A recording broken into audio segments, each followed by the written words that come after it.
it's the Lawn Gnome, and once again I am here to do a tag that I have not been tagged in, but I couldn't resist doing this newer book tag that has been floating around YouTube for the past couple of months because of the fact that it involves one of my favorite beverages in the whole entire world, and that is coffee.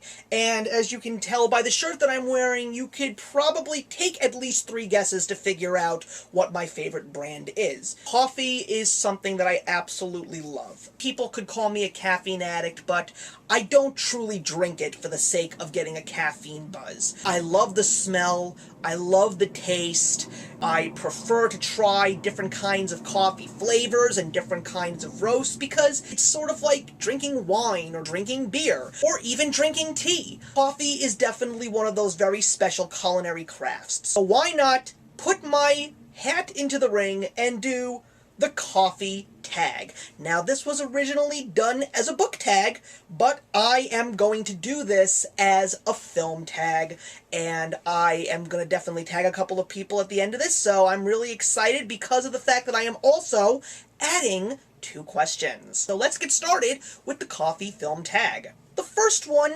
is Black. And that is a film that is hard to get into, but has a hardcore group of fans.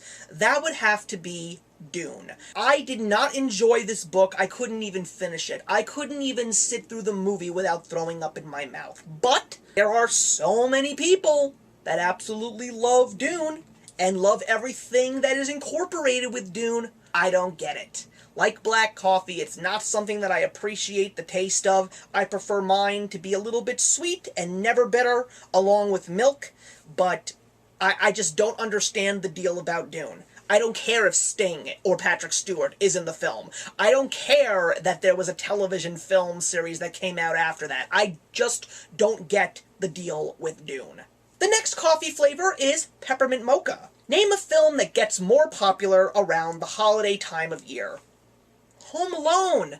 Duh! That movie, to me, is such a great holiday film to watch. It involves Christmas time, but it also involves protecting yourself from burglars in the only way that a child can, thanks to the wonderful late John Hughes. It is definitely one of the more heartwarming films that I have ever seen in my entire life. Macaulay Culkin, what happened to you? Not only did you make an excellent film, but you also made a fantastic follow-up with Lost in New York. I loved that sequel. It was great. And don't even get me started on Daniel Stern and Joe Pesci in that film. They're great. The next one is, even though it's not coffee, hot chocolate. Name your favorite children's film. Wow, that was definitely one of the hardest ones to choose. I feel that if I'm going to talk about a children's film, I really need to mention a movie that screams childhood just by the name. And that's The Many Adventures of Winnie the Pooh, the 1977 Disney classic. Of course, based on the wonderful group of stories. To me, what I love so much about that movie, even the sequel Winnie the Pooh that came out in 2011, it's all about innocence.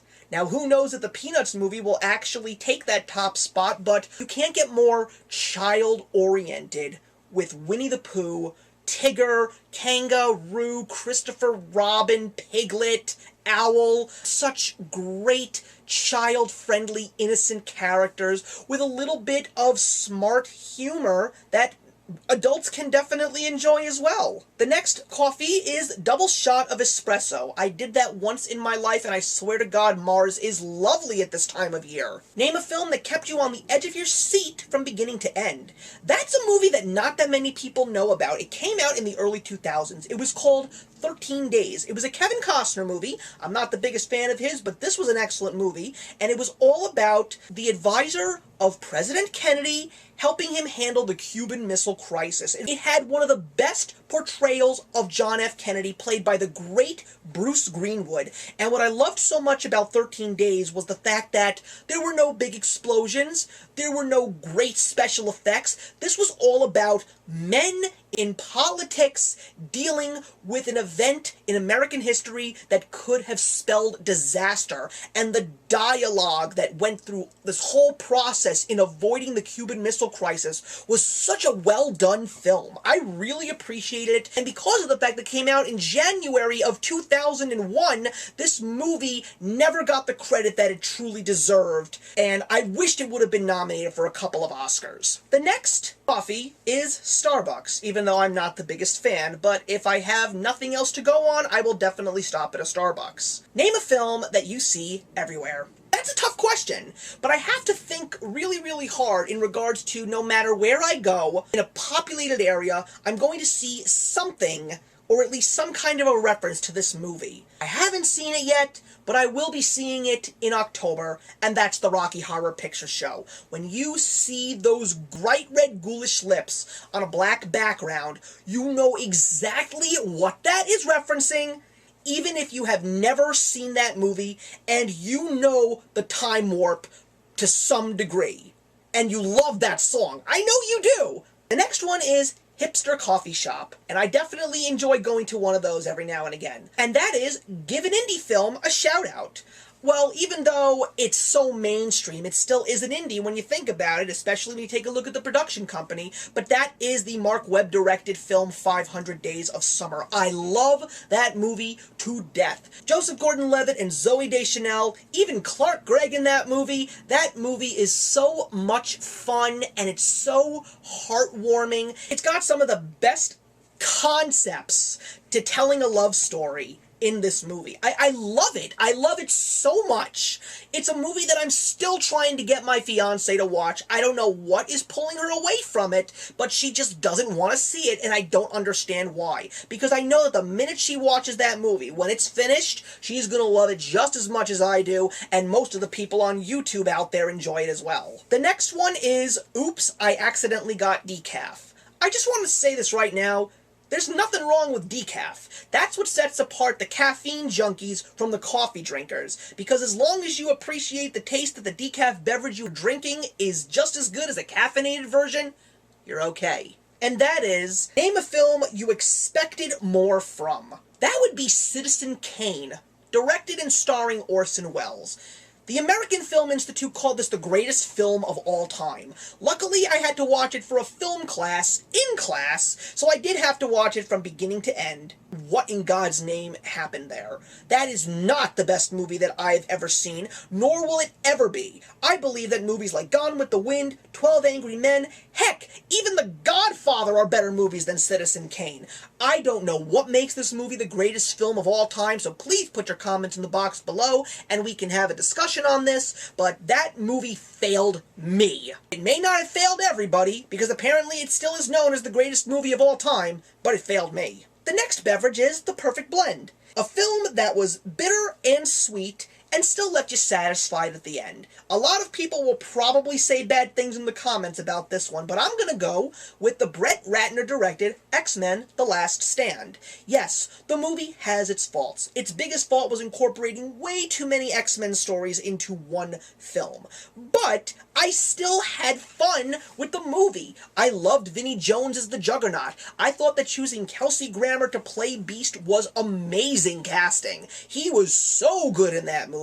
But especially when you take a look at what happened with Jean Grey's character, you all know that that's the story you truly wanted. Not the Cure, not the Morlocks. Ben Foster playing Angel was so underused in that movie, but in the end, I still enjoyed watching that movie. I also happen to be the proud owner of that movie. And after watching Days of Future Past, don't worry, Bryan Singer, all is forgiven. So that concludes all the questions that were already included in the tag, but now I'm going to mention my two that I have officially attached to this coffee tag. The first one is Coffee with My Sugar, a film that people think you love just a little too much.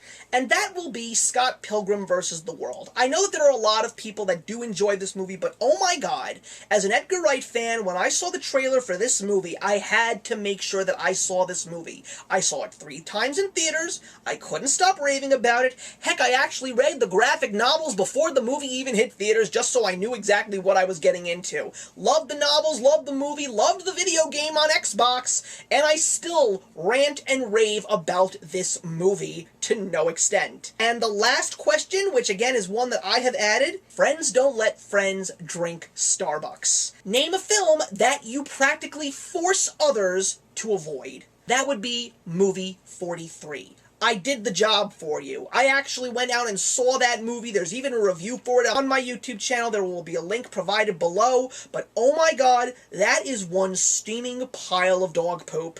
And I have no idea why I went to see that movie. Maybe it was the fact that it was all of these crazy actors and their mothers in a comedy that looked so completely outrageous. It looked like it had so much potential. Movie 43 makes Citizen Kane look like one of my all-time favorite films. That's how bad this movie is, and I always tell people, do not see this movie if you haven't seen it. Trust me, you'll thank me later.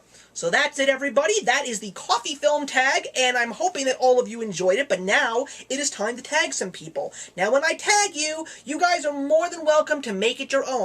Make it a film tag, make it a music tag, make it a book tag, make it a TV tag, make it a beauty tag, whatever you want. I'm going to tag Sarah Crawford, Bookworm Jess, Andrea Heckler, Brie Fauché, and Ellie Marie Productions. But I'm also going to mention 3 additional YouTubers who I actually am subscribed to and enjoy, because they've already done the coffee book tag, but they haven't answered my 2 new questions. So I'm going to also shout out to Novels and Nonsense, Craving Books, and Sarah Ella. I'd like you guys to answer the 2 new questions that I gave, which is Coffee with My Sugar and Friends Don't Let Friends Drink Starbucks, and put your answers in the comments below. Feel free to make a video if you feel that you want to. But anyway, guys, thank you very much for watching another great tag video, and I'll be back with another one real soon, and actions speak louder than words.